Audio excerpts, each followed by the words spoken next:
Hey, how's it going, everybody? It's been quite a while since I did my last video.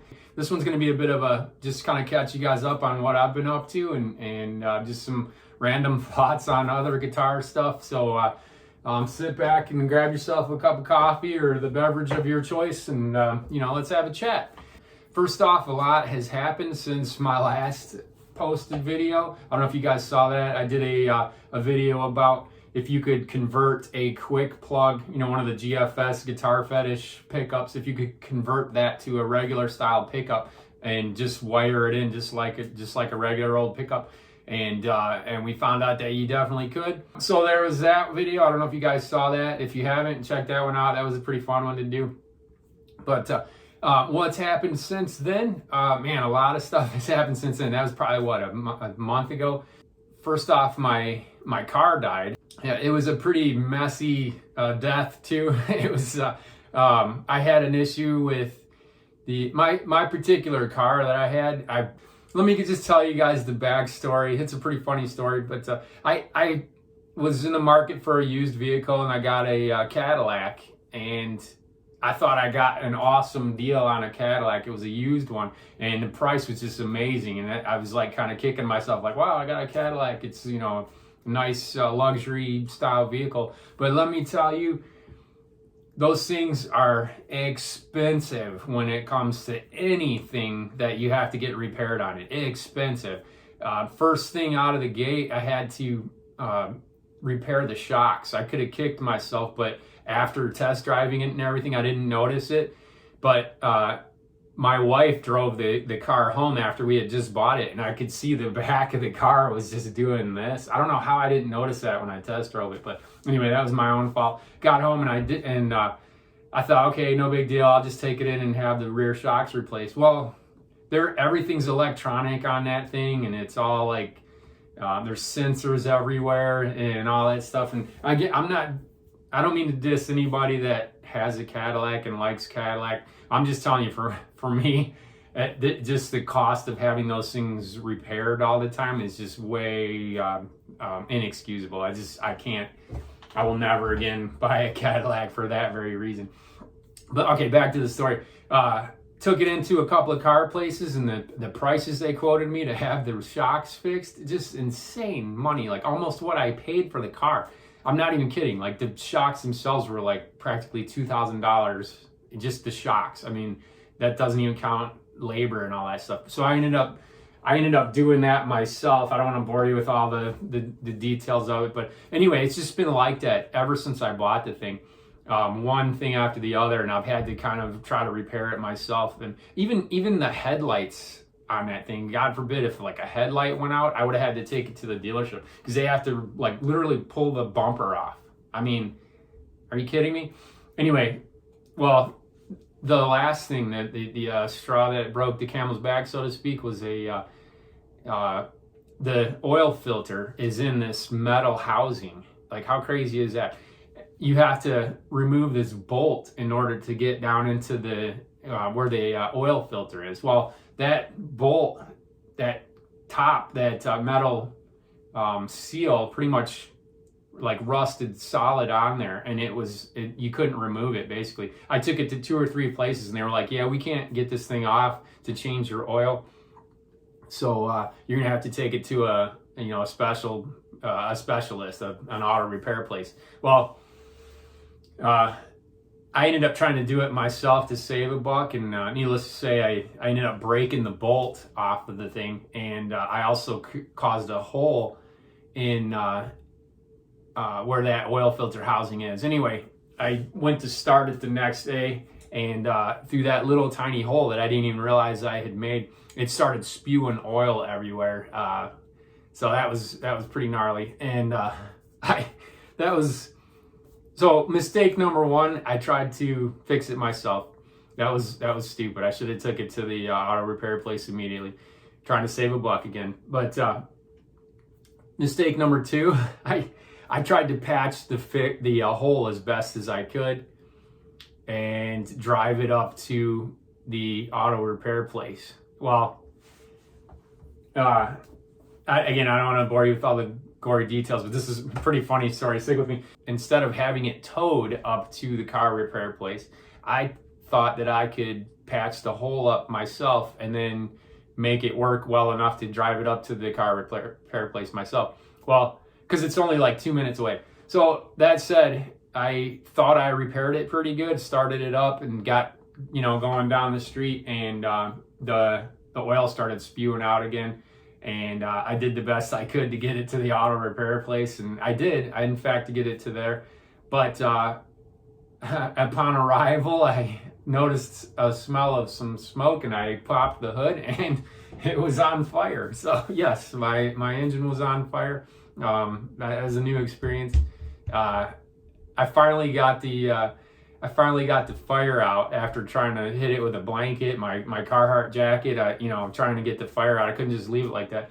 I ended up rummaging through the auto repair place's garbage, and I found a bottle that I was able to take over to a nearby puddle, and I got some water inside this bottle, and I ran over and I doused the fire, and I did end up finally putting it out. So anyway, the next day, the auto repair place called me up and told me the price that it would cost to get it fixed, and I right then and there I knew it was time to kind of say goodbye to it. And luckily, my mechanic had a Ford Escape on the lot, and they were able to sell that to me, and I got a pretty good trade-in for it. So that was a fun experience.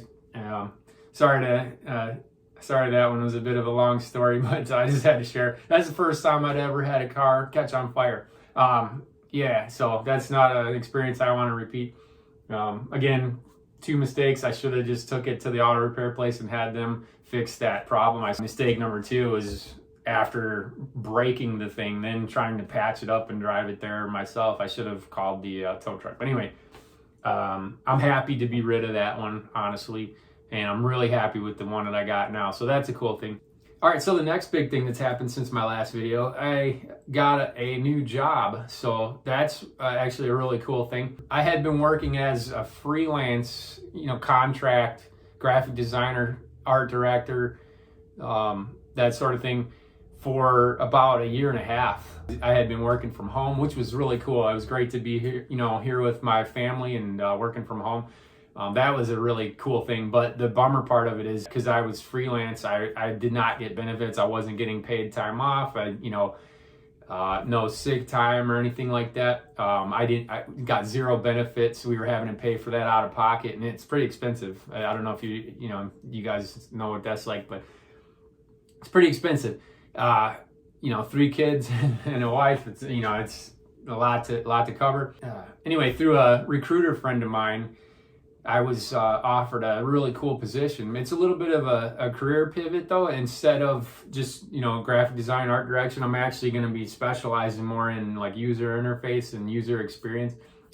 Little by little, throughout the last several years of my career, I've kind of been, just through the force of the current of digital things, all things digital, everything's kind of moving digital, smartphones and all that kind of stuff.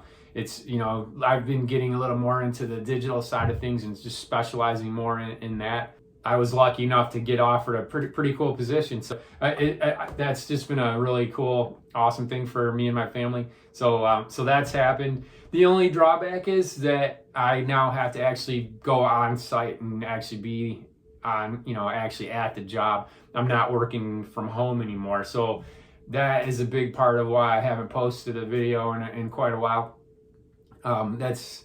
It's a half an hour drive there, and I'm there for about 9 hours, and then it's a half an hour drive back. So it's like 10 hours a day tied up with that job, and then so not a lot of time to create some videos, unfortunately. But I miss it terribly, and I wanted to post one just to kind of explain where I've been. And once I get settled in and I start to get used to that rhythm again and all that, I definitely plan to keep going with this channel and post some new content.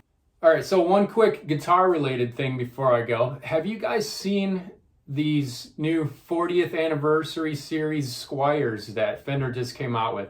Holy crap, those are some beautiful guitars.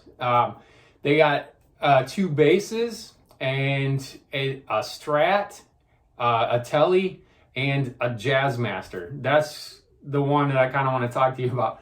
Oh my gosh, that thing is beautiful. It comes in Olympic white and Lake Placid blue. It has gold hardware because it's like a 40th anniversary gold edition.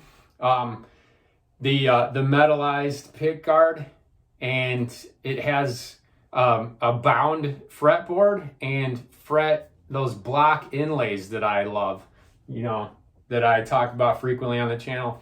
Got a thing for the block inlays, and this one is a beautiful, beautiful guitar. It's kind of on par with that J Mascis one, but I think it looks way better, mainly because of the bound fretboard and the gold accents and those block inlays, man.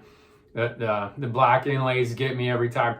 If I hadn't just built a Jazzmaster myself, I would be very tempted to get this one. It looks amazing. A very, very beautiful guitar. I don't know if they're limited edition or whatnot, but they go for about $600 right from the site. So I don't know if you'll be able to find them on eBay and that sort of thing for maybe $550 or something like that. But man, beautiful looking guitar. Those are pretty sweet.